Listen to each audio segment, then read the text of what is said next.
The things you feel fearful of now are actually echoes from your past. In this video, we're going to talk about how old trauma can actually project onto your now reality and cause fear.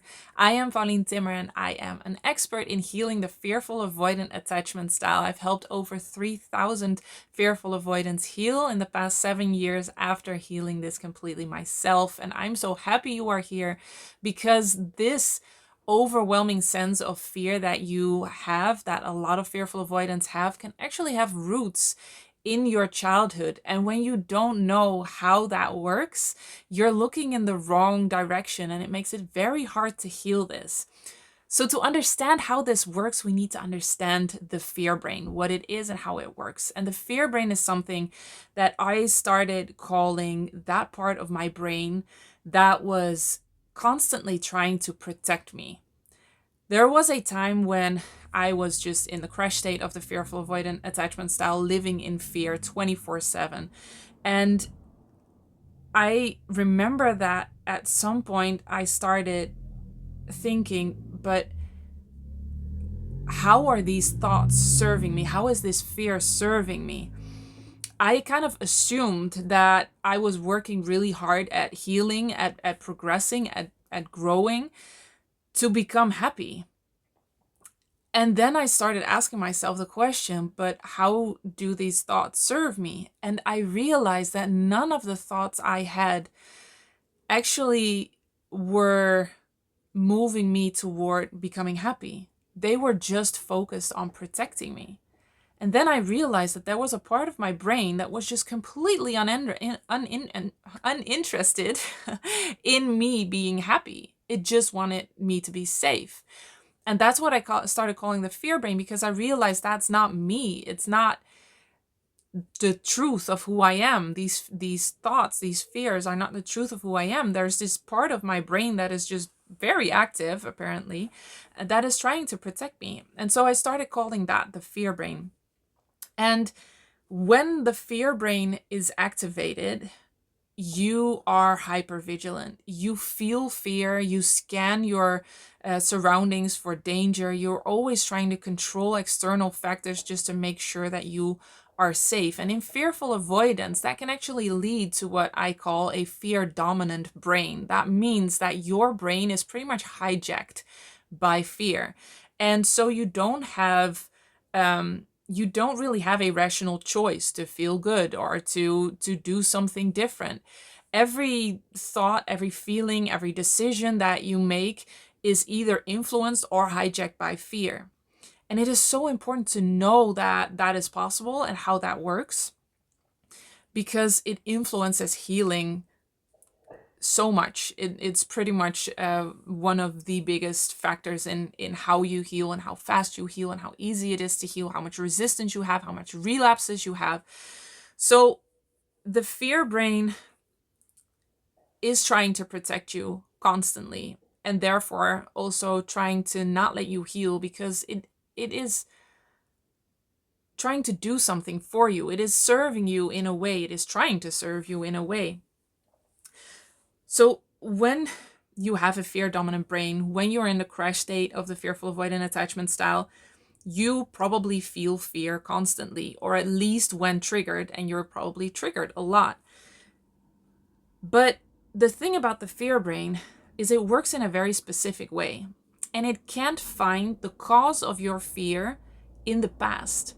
So you can be triggered right now, and you can maybe even rationally know that, oh, this is triggered something from my childhood. Your fear brain can't find the cause of your fear, your tension in the past. So it will always look for something in the present.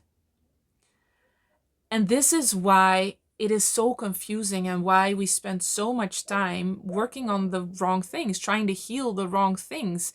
You may go to therapy and talk about your relationship and how you don't feel enough for your partner. You feel like you don't love them enough, and you have all these doubts, and you just don't understand what's happening. And you can focus so much of your time and energy on that, and it has nothing to do with your relationship. It has nothing to do with your partner. It's old fears projecting on your new now reality.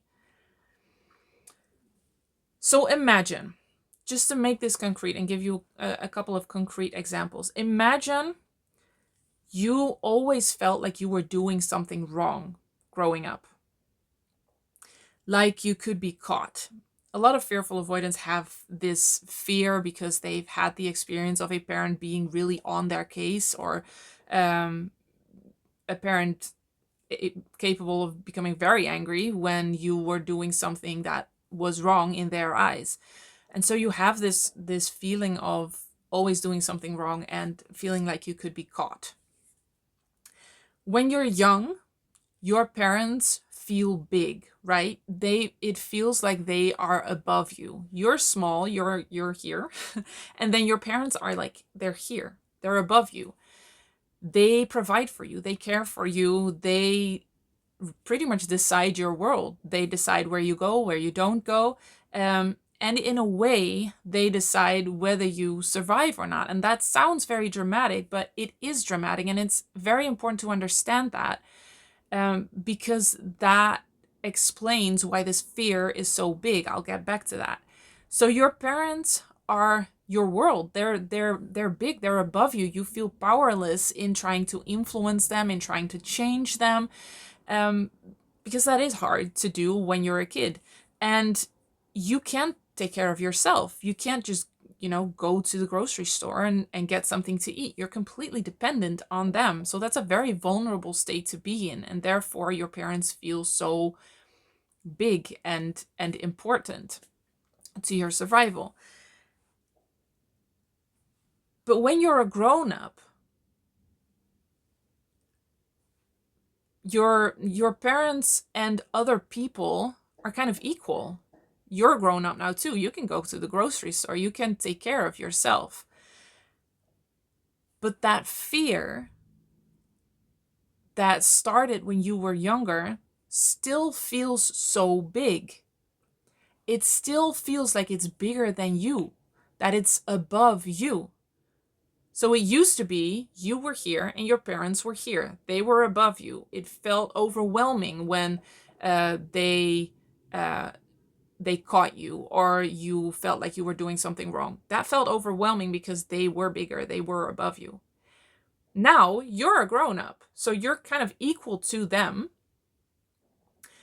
You can take care of yourself, but that fear is still feeling like there's something above you.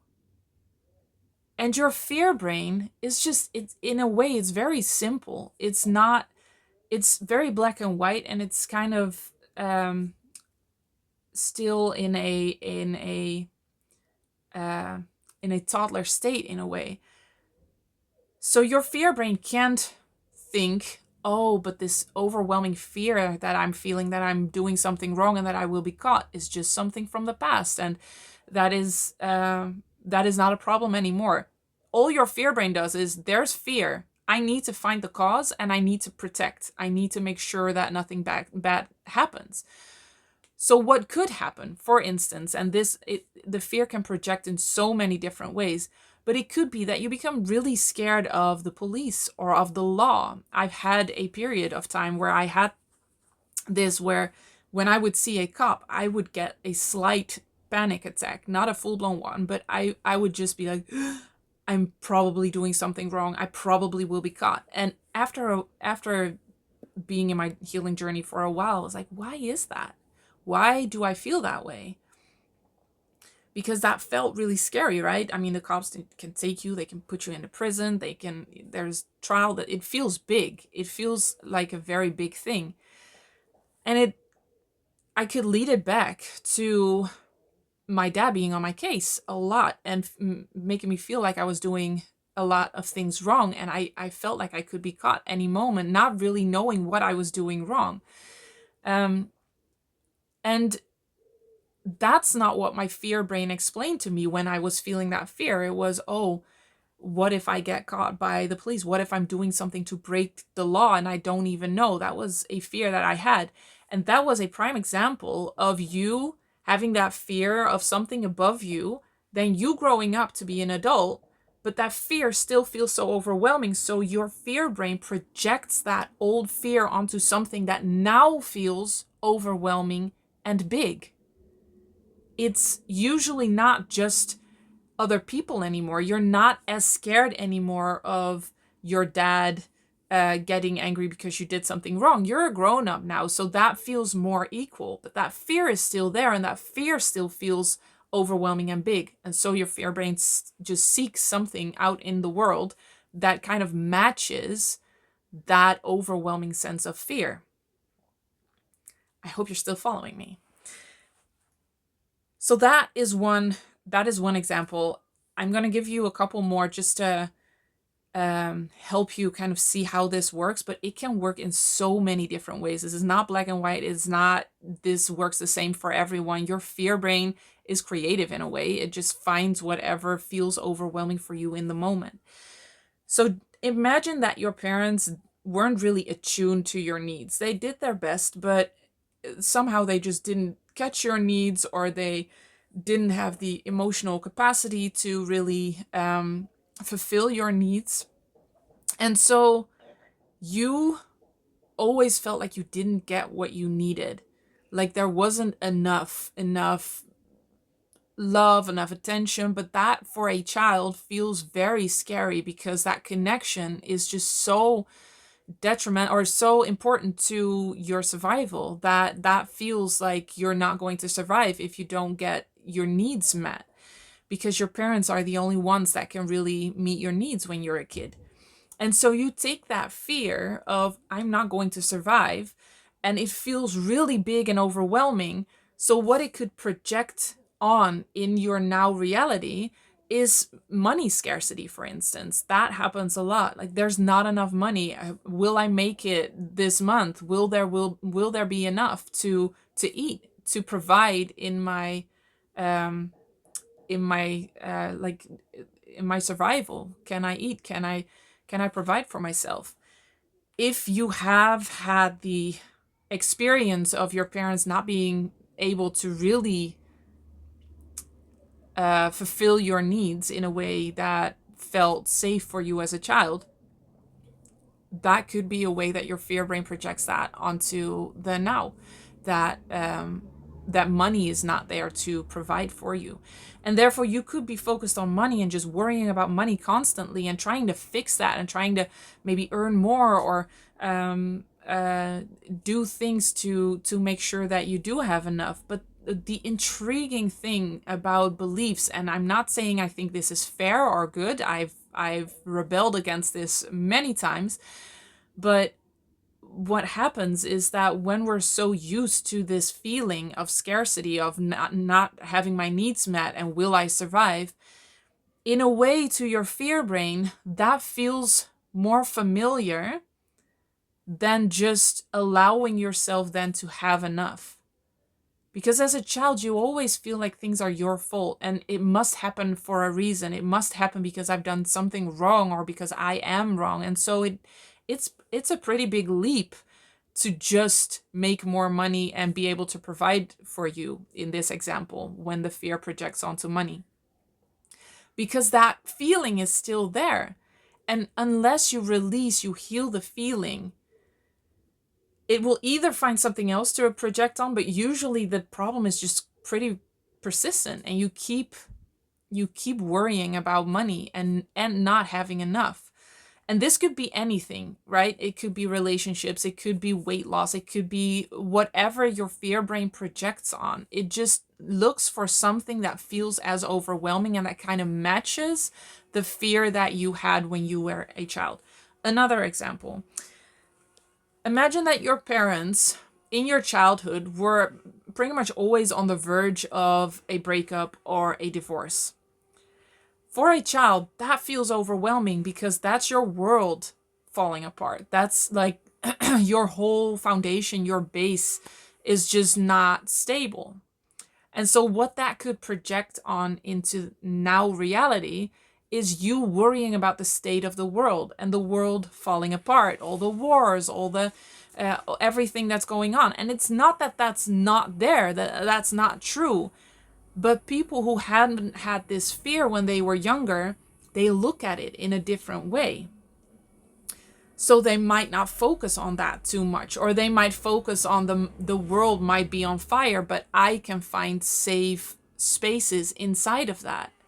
Whereas if you have this overwhelming fear from being a child, that you were young and your parents had to take care of you, but they were unstable and falling apart. When you're a grown up, you take that one level higher, and your fear brain seeks something that you now don't have control over, the same way you didn't have control over your parents breaking up or not breaking up. And that worry becomes the world and the state of the world. Another example, the last one, I'm hoping you're starting to see the pattern and you're starting to be like, oh, this makes sense. Imagine you always felt like you needed to perform when you were a child to have that connection. And again, connection is survival for children. And now, how that projects on your now reality is that you feel like you have to perform for your boss. And that just gives you a lot of fear, a lot of anxiety, that you always have to do right for your boss. You have to prove that you're worthy. And the reason that now becomes what is above you is that your boss is, in a way, responsible for your livelihood. If he's not happy with you, he can fire you, and you don't have any income to provide for yourself and your family. So the fear feels as overwhelming as it did when you were younger, where your parents were the one that would provide for you. Does that make sense? So your fear brain just always it looks for something that matches that fear and that feels as overwhelming, one level up. You got bigger and stronger, but that fear still feels overwhelming. So the fear brain just looks for something bigger and stronger than you, that you don't really have control over, that you don't really have power over. So because your parents were your lifeline, because your parents were providing for you and had to take care of you, that's why this fear that you're feeling feels overwhelming. When you have the fearful avoidant attachment style, even when your parents really did the best they could, in a way, they weren't able to make you feel safe in being taken care of, being supported, being provided for, being having your needs met and fulfilled. And that feels overwhelming because your parents are the only one that can do that when you're a child. So that's why your fears now, struggling with the fearful avoidant attachment style, feel so overwhelming. And the thing I want you to know is that this is not truth. It is not truth that money is scarce and you will always be in this kind of survival state. When you heal, when you release the roots of this, you look at things differently. All of a sudden it becomes possible to make enough money to provide for yourself, have a buffer, have savings, and have that sense of safety. And all of a sudden you're not afraid of the police anymore. When I realized this, I started healing more and more, and the whole way I looked at the law and the police changed. And I was really scared of this. It wasn't just a oh, there's a police, oh, or there's a cop, oh, there's that might cause something. I was really scared when I saw a cop, and I was 25, like I wasn't a child. It was just this fear that was so strong inside of me. And now I don't have that at all anymore.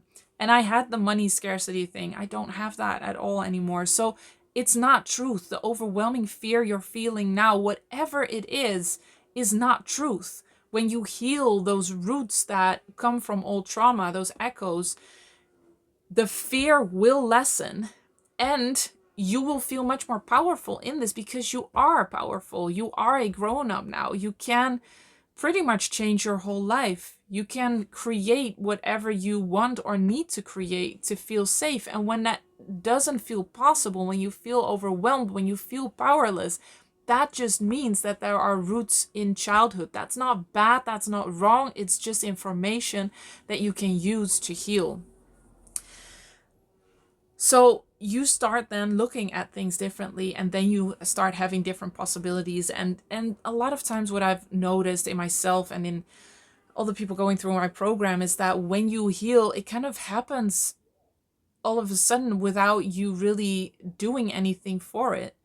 So you might release the roots of the money scarcity, and then it's not even that you really work really hard at making more money. It's just unconsciously you make different decisions. You don't spend as much and you save more money because it then matches the feelings that you have inside. Okay, this might be a topic for a whole different video.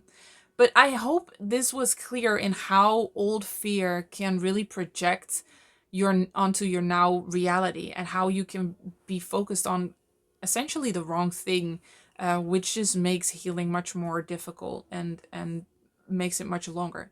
So please let me know in the comments below. Do you recognize this? Is this something that is going on? Do you want to share what it projects on? Because I'm always interested in that.